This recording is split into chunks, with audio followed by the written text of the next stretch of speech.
il n'y a pas de couteau dans l'opposition. Il n'y a pas de couteau. Ah bah c'est une expression. Pour dire que... Il n'y a pas de couteau dans l'opposition et il n'y a aucun couteau qui est tiré. S'il n'y a pas de couteau, il n'y aura pas de couteau tiré. Par contre, dans l'opposition, il y a des fines lames. Il y a des fines lames. Il y a des lames anciennes de l'opposition qui sont déjà rouillées et qui pensent encore qu'elles peuvent encore couper. Comme mais il y a des fines lames. Il y a des fines lames qui savent pertinemment où s'opposer, où couper et qu'est-ce qu'il y a au fond de la coupe. C'est pour vous dire, en fait, l'expression de conscience que vous avez utilisée, je l'ai reprise en d'autres termes. Vous dire en fait que dans l'opposition, il y en a qui savent ce qu'ils veulent.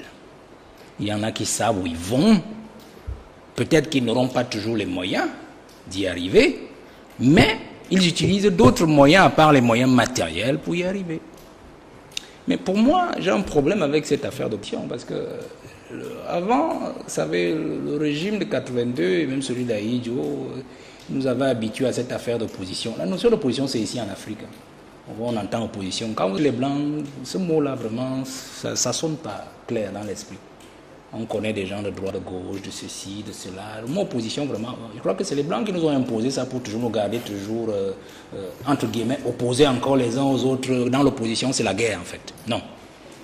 C'est parler d'opposition. De quelle opposition vous voulez parler aujourd'hui, M. Bidjan? La scène politique camerounaise a tellement muté que la notion d'opposition n'est plus une marque déposée de ce que vous pensez, c'est-à-dire les présidents de partis politiques, les leaders qui sont contre ceux qui dirigent, ceux qui mangent. Ce n'est plus ça. Aujourd'hui au Cameroun, il y a plusieurs oppositions. Il y a l'opposition classique que vous connaissez, c'est-à-dire les leaders de partis d'opposition, moi, président Sambaka, le monde, et ainsi de suite. Ils se battent depuis, bon, pour nous c'est hier, depuis 6-7 ans, et ainsi de suite. Vous voyez? Il y a une opposition. Faites attention, gouvernementale. La meilleure opposition d'ailleurs au Cameroun, c'est dans le gouvernement. C'est les membres du gouvernement qui travaillent au quotidien à noircir Paul Biya. Aujourd'hui, si les Camerounais sont nerveux, Sa Majesté est partie, que rien ne marche, qui doit marcher? Les politiques que Paul Biya propose tous les 7 ans. 2018, 2011, 2004, les grandes ambitions, 2011, les grandes réalisations, 2018, les grandes opportunités. Mais il a dit ça ne marche pas. Qui fait marcher, c'est son gouvernement. Et quand son gouvernement ne fait pas marcher ça, ce n'est rien d'autre que de l'opposition. Parce que, à ne pas appliquer ce que leur chef leur dit de faire, puisque le gouvernement applique la politique qui a été votée, du moins qui a été proposée par le président de la République lors de son élection, en ne le faisant pas, ils s'opposent à leur président et créent une faction de l'opposition dans le gouvernement. Donc c'est la meilleure opposition dans ce pays. Parce qu'en fait, c'est cette opposition qui nous renforce, nous les opposants de l'opposition, dans l'opposition, à continuer toujours à avoir plus de courage. On dit, le peuple est nerveux, profitons-en. Profitons-en. Rien ne marche. Pas de bonne route, pas de maisons construites, du moins les cités et tout ce qu'on peut imaginer, les poubelles partout. Non, nous on est contents. La corruption ambiante, les détournements, à n'en plus finir. Bon, il y a lui-même encore le premier opposant. Hein. Faites attention. Lui-même encore, c'est même le chef de l'opposition. Tout le monde sera finalement opposant. Non, c'est lui le chef de l'opposition. Le seul fait qu'il ne veuille pas sanctionner. Mais vous pensez que c'est quoi? C'est l'opposition. Ça favorise qui? Ça favorise notre opposition à nous, puisqu'on n'a plus grand chose à dire au peuple camerounais. Le peuple camerounais lui-même il voit. Est-ce que vous en profitez donc, que rien n'est fait? Les poubelles sont là, rien n'est construit. Vous comprenez que, sous réserve qu'il sorte lui-même de son opposition contre lui-même, la meilleure opposition, c'est l'opposition gouvernementale. Après l'opposition classique qui est la nôtre. Vous comprenez? La troisième opposition, qui est l'opposition la plus forte, c'est le peuple de l'opposition. Le peuple de l'opposition. Il s'est constitué depuis 2019. Ce peuple qui en a marre. Ce peuple qui veut le changement. Ce peuple qui dit tout le monde sauf Biya et son régime. Au moins, d'ailleurs, quelqu'un vous a dit quelque part, Yagua, même le diable peut venir pourvu que ce ne soit pas Paul Biya et ses amis. Hein? Mais en fait, c'est là le cristal même de ce que le peuple a pris conscience. Et j'ai pris votre notion, parce que la notion, je l'ai retravaillée. Le peuple a pris conscience de ce qu'il a été berné, trompé tout le temps, jusqu'à aujourd'hui. Et que celui-même qui lui demande son élection depuis 82 aujourd'hui ne fait rien pour le changement. Et donc il est complice de tout ce monde-là. Donc du coup, il est devenu le premier opposant de ce pays, le peuple. Mais faites votre vox pop. Sortez. Posez Biya sur la table et sur ses gouvernants et vous posez un point d'interrogation sur qui peut le remplacer. Le peuple, vous aurez le résultat. Je veux dire qu'en fait, la notion d'opposition est maintenant, de nos jours, et depuis 6 années, 5 ans, 2019-2020, la notion la mieux partagée au pays, c'est-à-dire l'opposition. Parce que les gens veulent en laisser comprendre que c'est nous les opposants, et ainsi de suite. Le peuple est un opposant. Les gouvernants, même qui nous dirigent, là, sont les opposants. Si on va expliquer au fond, on aura peut-être le temps d'expliquer. Ceux qui ne veulent pas appliquer les positions du président de la République, et ils ont une sorte d'opposition. C'est l'opposition à l'individu. C'est-à-dire que pour eux, question que Biya parte, et là laisse le pouvoir pour qu'il continue à nous esclavagiser. Parce qu'ils sentent qu'avec ces 92 ans-là, s'il reprend encore, ça fera 99 ans en 2032. Ils n'ont plus de chance de prendre le pouvoir. D'un, Biya peut se réveiller un matin, il signe un décret et dit qu'il au gouvernement et les envoie tous en prison. Ce n'est pas une bonne affaire pour eux. Donc du coup, ils font tout pour réfréner l'application des politiques publiques votées pour le président de la République depuis 2018, afin que ce soit Biya qui porte le chapeau. Et que le peuple voit que ce n'est pas eux le problème. C'est celui qui les a nommés, qui refuse de les enlever du gouvernement. Et pourtant, ils font tout pour qu'ils les enlèvent du gouvernement. Qui est la faute? Qui est en fait le responsable? Donc, ils ont constitué une opposition à l'intérieur de l'appareil gouvernant pour que Biya porte le grand chapeau. C'est pour ça que dans l'opposition, rentrons donc dans les logiques. Chez nous, la jouvence, c'est le discours que nous disons aux jeunes tous les jours. Ne nous laissons pas berner par ces multiples oppositions. La seule vraie opposition, c'est l'opposition du peuple.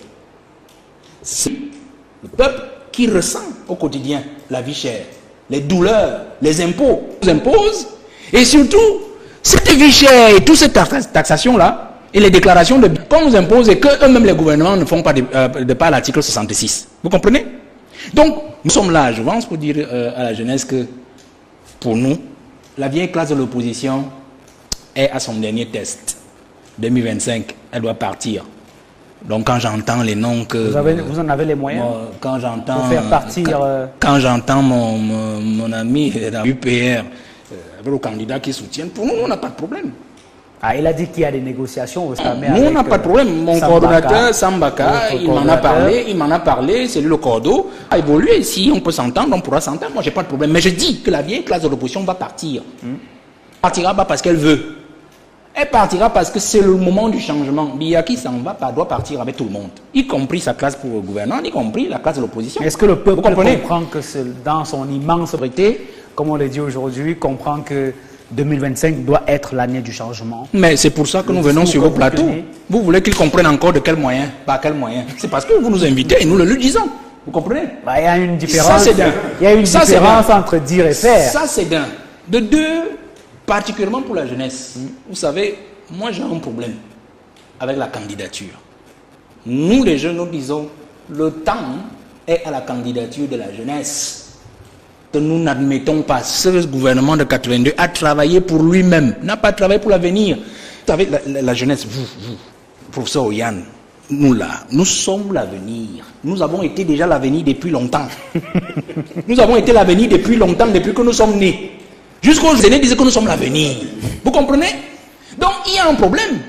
Quand on dirige pour l'avenir. On gouverne pour l'avenir. Et on s'est rendu compte que si tout avait été fait pour l'avenir, le Sénégal n'aurait pas choisi, ne serait pas devant nous en termes de développement aujourd'hui. Quand nous regardons quand même certains indicateurs, pas tous bien sûr. La Côte d'Ivoire aujourd'hui, je pense que leur budget, ils sont à 13 000 milliards, le double du nôtre. Le double du nôtre. Vous comprenez, M. Vidian? Les mentalités ont changé là-bas. On voit quand même que le minimum est donné pour ceux de l'avenir, c'est-à-dire la jeunesse. De bonnes routes, de belles infrastructures, quand même des centres pour qu'ils puissent vivre. On se bat là-bas pour les jeunes, pour l'emploi, ainsi de suite. Vous comprenez? Vous comprenez? Mais chez nous, ce n'est pas là. Ce n'est pas le cas. C'est pour cela que moi, j'ai un problème avec la candidature de 2025. Parce que le parti Jouvence, c'est un parti socialisé. Comme je l'ai toujours dit, les autres ont créé des partis. C'est le parti de monsieur tout le monde, c'est vrai. On n'exclut personne. Mais c'est pas le parti de la jeunesse. C'est-à-dire les jeunes ont un appareil sain. Moi, je ne suis pas avec T à la fin.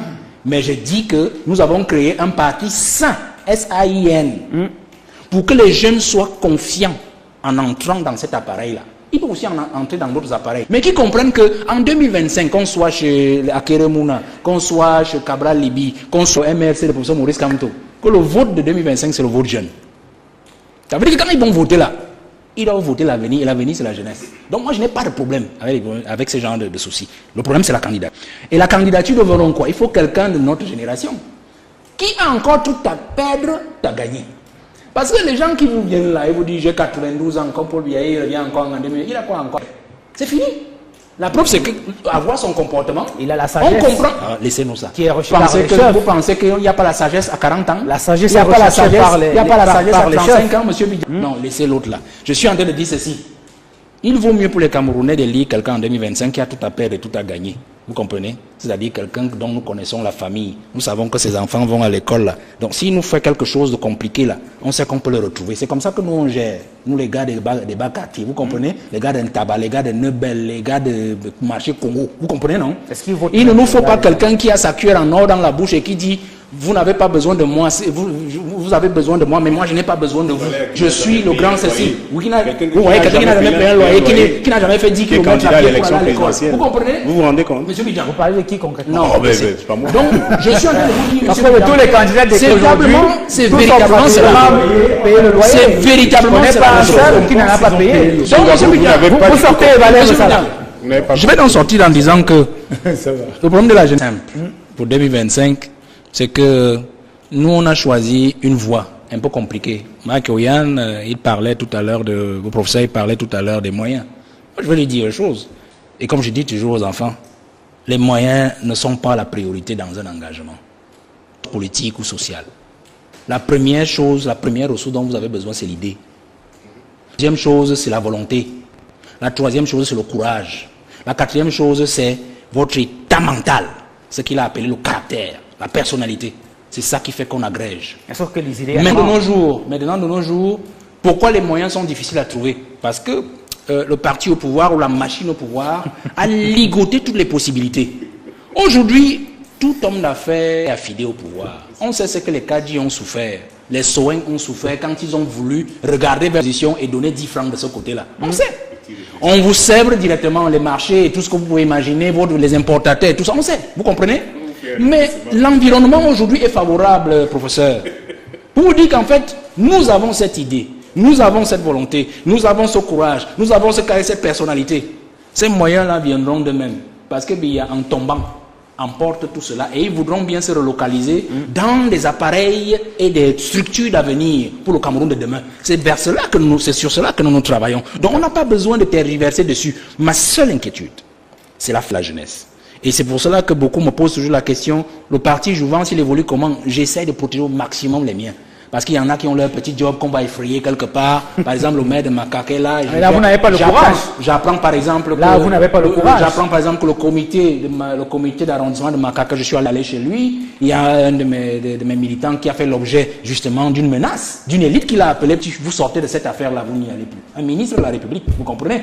Voilà ce à quoi moi je protège la justice. Parce que je pense qu'en fait, je peux encore me sacrifier. J'avance comme j'avance. Mais le moment venu, on n'a même plus besoin de se cacher. Parce que en partant, emporte tous ceux qui portent même la menace contre nous. Et il nous laissera le boulevard ouvert pour qu'on puisse y aller. Monsieur le maire. 2025, pour dire au président, c'est le moment de réaliser votre promesse. C'est-à-dire de nous laisser le pouvoir. C'est cela que nous disons d'abord au président.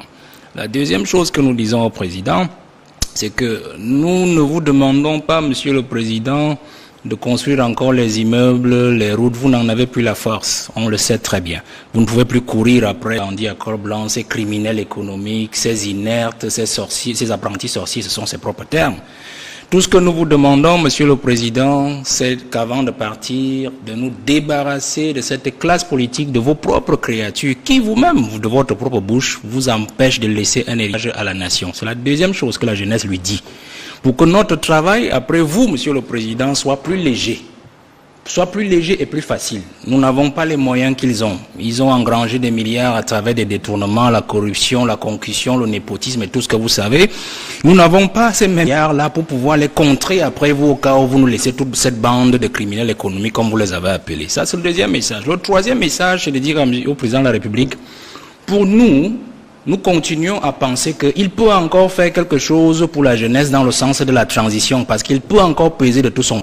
Nous ne considérons pas ce que les gens disent, que le président n'a pris toute sa tête, que le président est déjà vieux, qu'il se fait manipuler. Nous ne considérons pas ça. Nous estimons qu'étant encore assis là où il est assis, il est le chef. Il est le chef. Que même si sur 24 heures, comme ils disent qu'il n'a pris toute sa tête, il a au moins 30 secondes où il a toute sa... Il peut encore faire quelque chose. Donc, monsieur le président, nous disons ceci. Nous refusons de penser, la jeunesse camerounaise refuse de penser que vous voulez sortir de l'histoire par la honte, que vous voulez sortir de l'histoire par l'épine. Nous pensons aujourd'hui que vous avez encore la volonté de mériter l'élection que le peuple camerounais vous a donnée depuis 1984, date de la première élection devant le peuple que vous avez acquise. Donc voilà les 3 messages principaux que nous envoyons au président de la République. Et nous nous disons, et moi je dis donc à la jeunesse, nous travaillons cette année pour que la jeunesse, nous nous mettons au travail, nous sommes déjà au travail depuis, pour que la jeunesse ait son programme, que la jeunesse soit un programme et que la jeunesse ait son candidat. Ça, nous l'aurons cette année. Et le président de la République, nous disons, nous vous prions de laisser la jeunesse s'exprimer en 2025, comme elle doit s'exprimer, parce qu'elle est la voix, non seulement d'elle-même, de l'avenir, mais surtout la voix du peuple et surtout de nos parents qui ont été floués pendant 43 ans par des promesses qui n'ont jamais été réalisées. Est-ce que Jouvence sera d'une des coalitions de l'opposition? Est-ce que Jouvence a la capacité juridique de pouvoir présenter son propre candidat? Quelle est la position de Jouvence par rapport à la présidentielle d'octobre prochain? Le parti Jouvence était aux élections municipales en 2020, on n'a pas pu avoir d'élus. Donc il est clair que sur cette partie de nous ne pouvons pas présenter, investir un candidat sous la bannière du parti. Donc nous sommes en train de préparer un programme qui sera soumis à un candidat que la jeunesse elle-même choisira. Ça c'est le plus important.